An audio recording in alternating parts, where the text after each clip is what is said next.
चुनाव से पहले उत्तर प्रदेश की सियासत में बहुत सारी हलचल मची हुई है। हर घंटे नई सुर्खियां उत्तर प्रदेश। ये राज्य और राज्य को राज करने वाले नेता और मंत्री बटोर रहे हैं। सत्ता पक्ष से लेकर विपक्ष तक इस वक्त यही चर्चा है कि अब कौन किधर गया, किसके पाले में आया, किसके पाले से हाथ छूटा, क्योंकि कल से हवा का रुख थोड़ा बदला हुआ सा दिखाई दे रहा है। उत्तर प्रदेश में पिछड़ों की राजनीति करने वाले समाजवादी पार्टी के साथ खड़े इस वक्त नजर आ रहे हैं। खुद अखिलेश यादव हाथ फैलाकर अपने कुनबे का विस्तार करते हुए साफ तौर पर दिख रहे हैं। इस बीच बीजेपी के खेमे में हलचल है जबरदस्त, क्योंकि डैमेज कंट्रोल जरूरी है। पिछड़ों को मनाने के लिए पार्टी के हैवीवेट नेताओं ने कमान संभाल ली है।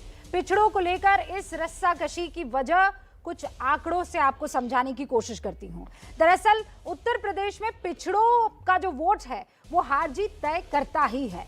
2014 लोकसभा चुनाव, 2017 विधानसभा चुनाव और 2019 लोकसभा चुनाव के ये नतीजे आप देख लीजिए। ये बताते हैं कि पिछड़ों को साध कर बीजेपी ने सत्ता तक अपना रास्ता बनाया, लेकिन कहानी अब दूसरी दिशा में जाती हुई दिख रही है।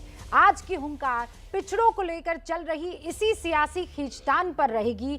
आज हुंकार इसी मसले पर भरेंगे कि अगर आपको अगड़ा होना है राजनीतिक तौर पर तो पिछड़ों का साथ जरूरी है उत्तर प्रदेश में।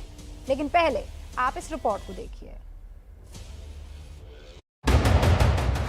चुनाव से पहले यूपी की सियासत में तोड़फोड़ जारी है। 14 जनवरी को उस दिन देखेंगे, जो भी ज्वाइन करेगा उसके चेहरे आपके सामने आएंगे। हर दल में घुस गया है दल बदल का वायरस। आगे बढ़ने के लिए पिछड़ों को साथ लाने पर जोर दिया जा रहा है। इस्तीफों का दौर जारी है। जो भी माननीय स्वामी प्रसाद मौर्य जी निर्णय लेंगे, जिस भी दल में जाएंगे हम लोग उसी दल में रहेंगे। कल भी आपने देखा कई माननीय विधायकगणों ने इस्तीफा किया है और आज अभी थोड़ी देर बाद सिलसिला शुरू होने वाला है। बीजेपी खेमे में झटके पर झटके लग रहे हैं। यूपी के वन मंत्री दारा सिंह चौहान ने भी अब दे दिया है इस्तीफा। भाजपा सरकार ने जिस तरीके से लगातार दलितों, पिछड़ों के आरक्षण के साथ मजाक किया, आरक्षण व्यवस्था को बिल्कुल जड़ से खत्म करने की साजिश कर रहे हैं। बीजेपी विधायक अवतार भड़ाना आरएलडी में शामिल हो गए हैं और अब नाराज विधायकों को मनाने में बीजेपी पुरजोर कोशिश लगा रही है। उधर अखिलेश ने पिछड़ा वर्ग के नेताओं की महफिल जमाई है और कह रहे हैं मेला हो बे। शाम को लिस्ट आ जाएगी। आज शाम को लिस्ट आ जाएगी। कितने प्रत्याशियों की पहले और दूसरे फेज के प्रत्याशियों की लिस्ट आ जाएगी आज। सबसे अहम सवाल अब यूपी में अगड़ा बनने के लिए पिछड़ा जरूरी क्यों?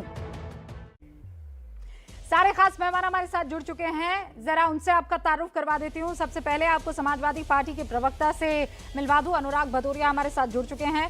साधना भारती प्रवक्ता हैं कांग्रेस की, इस वक्त आपको स्क्रीन पर दिखाई दे रही हैं। सतीश प्रकाश जो कि नेता हैं बीएसपी के, इस वक्त आपको स्क्रीन पर दिखाई दे रहे हैं। शुभ्रास्ता आपसे कुछ ही देर में हमारे साथ जुड़ेंगे राजनीतिक एक्सपर्ट के तौर पर, और संगीत रागी इनफैक्ट वो जुड़ चुकी हैं और इस वक्त कहीं का रुख कर रही हैं, लेकिन हमारे साथ रहेंगे इस दरमियान। और संगीत रागी साहब भी हमारे साथ जुड़ चुके हैं जो कि दिल्ली यूनिवर्सिटी में प्रोफेसर है। आप सभी का बहुत बहुत स्वागत है। सबसे पहले शुरुआत में अनुराग भदौरिया आपसे करना चाहूंगी, ये मेला हो बे मतलब? उत्तर प्रदेश में भारतीय जनता पार्टी के दर्द से उत्तर प्रदेश की जनता बहुत परेशान है। उत्तर प्रदेश की जनता इंतजार कर रही थी कि कैसे आचार संहिता लगे, चुनाव की डेट आए, और इनके मंत्री विधायक भी यही इंतजार कर रहे थे कि जो तानाशाही सरकार है उससे कैसे मुक्ति मिले। इसलिए आप देखेंगे उत्तर प्रदेश में इस बार मेला हुई बे, फिर खेला हुई बे, उसके बाद भाजपा का फदेड़ा हुई बे। उत्तर प्रदेश के अंदर में भारतीय जनता पार्टी के टिकट पर लड़ने वाले लोग नहीं मिलेंगे आपको। अभी 2 दिन और रुक जाइए।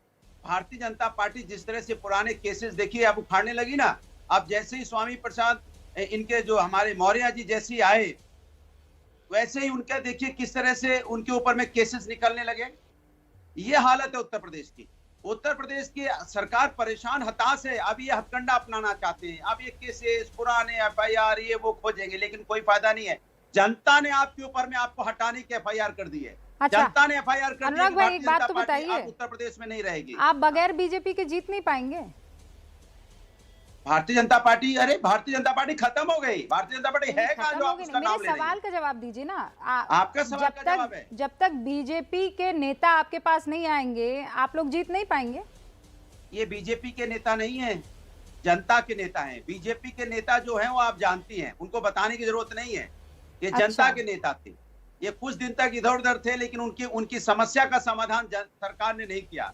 वो अपनी समस्या मांगते रहे सरकार से, लेकिन सरकार तो तानाशाही है। ये बात करते करते आपके दिल की धक धक हम सबको सुनाई दे रही है, क्योंकि ये साहब जो कभी बीएसपी के हुआ करते थे, फिर बीजेपी के हुए, अभी ये जो आपके दिल की धक धक है वो इसलिए हमको सुनाई दे रही है कि कल वो साइकिल को छोड़ के और कहीं और भी जा सकते हैं। ये आजकल उत्तर प्रदेश के चुनावी वैज्ञानिक, मौसम वैज्ञानिक कहलाए जा रहे हैं, पता है ना आपको। आप ये भी मान लीजिए कि इसके पहले भारतीय जनता पार्टी लोगों को कहती थी कि हमारे पास सब आ रहे हैं। पश्चिम बंगाल में यही कर रही थी ना कि इनके पास सब जा रहे थे। नहीं, वो तब उनसे सवाल किया गया था। अनुराग जी, वो तो आप अच्छे से जानते हैं, आप मेरे डिबेट का हिस्सा रहे हैं। बात तो पूरा होने दीजिए। ये सवाल तो बीजेपी से पूछा गया है कि आप कौन सी भला वॉशिंग मशीन है कि आपके साथ आने के बाद जो है सारे दाग मिट जाते हैं। वो पूछ लिया, अब मैं आपसे पूछ रही हूँ। सुनिए, मैं बता रहा हूँ ना, भारतीय जनता पार्टी का साथ सब छोड़ रहे हैं, ये साफ जाहिर है। आज तक भारतीय जनता पार्टी के पास लोग जाते थे ना, भारतीय जनता पार्टी को छोड़ रहे हैं। अब धक-धक जो बढ़ी हुई है भारतीय जनता पार्टी की, दिल्ली वालों की, लखनऊ वालों की बढ़ी हुई है।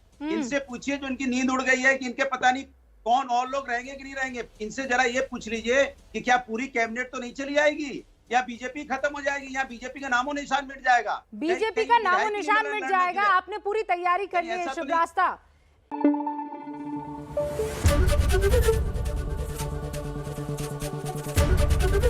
एबीपी न्यूज आपको रखे आगे।